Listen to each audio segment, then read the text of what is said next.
During this holiday season, give your loved ones a gift that keeps on giving for the rest of their life. Torpedo Pot is the only affordable self-growing flower pot that ensures your future food survival. All you do is add soil, seeds, and seedlings to the flower pot and watch your plants grow. Torpedo Pot can grow nutritious food in such abundance and variety that you can produce more food than your local farm. Visit www.torpedopot.com.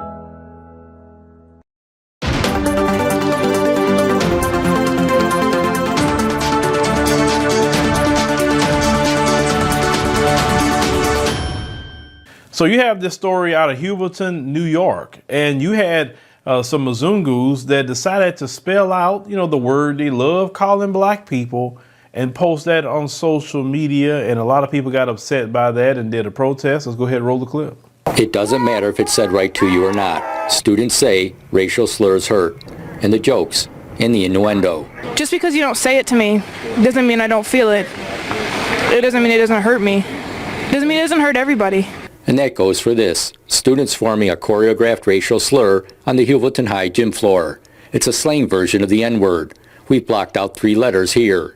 Students say it's not the only example of racist language at Hubleton. Sometimes I can't even go a day without being called the N-word or just something said to me. Maya, Michaela, and Shay marched against racism Saturday with about 50 others. They say more has to be done to stop it.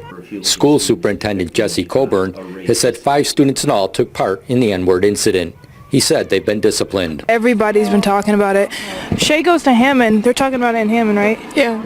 But not everyone agrees the act was a horrible one. Scott said she often hears this at her school. It should just be looked over because their excuse is that they're children, but when you're old enough to know the difference between right and wrong, then you shouldn't be doing that behavior. I do think that, I think people are learning that these were real people and that we have real feelings and that the things they say, they hurt people and that we're hurt and that we're upset.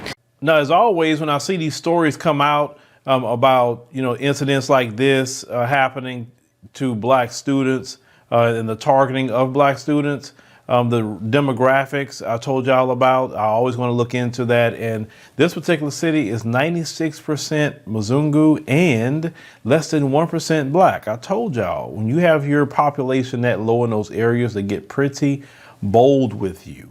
And just bottom line, I've always said that public school at this stage in the game is not a safe space for black students. It is not even an educational space for black students. Because you look at all these laws that these Republicans are putting in, all these CRT laws, basically trying to remove the teaching of American history, because you do all these things to black people and then you don't want no one to know about it because, my children not gonna. Well, this is what you done though.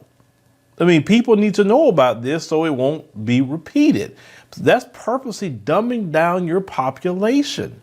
And this is why I believe that public school isn't for black children. We need to create our own schools. If we don't have our own schools, then we need to homeschool. That's just the only options that we have. Due to the pandemic, we have been socialized into homeschooling. And that's good. There's been more and more reports that's been coming out saying that black children that has been coming out of the public school system and homeschooling, how their grades have been just skyrocketing. They're doing better on tests. Why is that happening? Not because before they couldn't learn anything.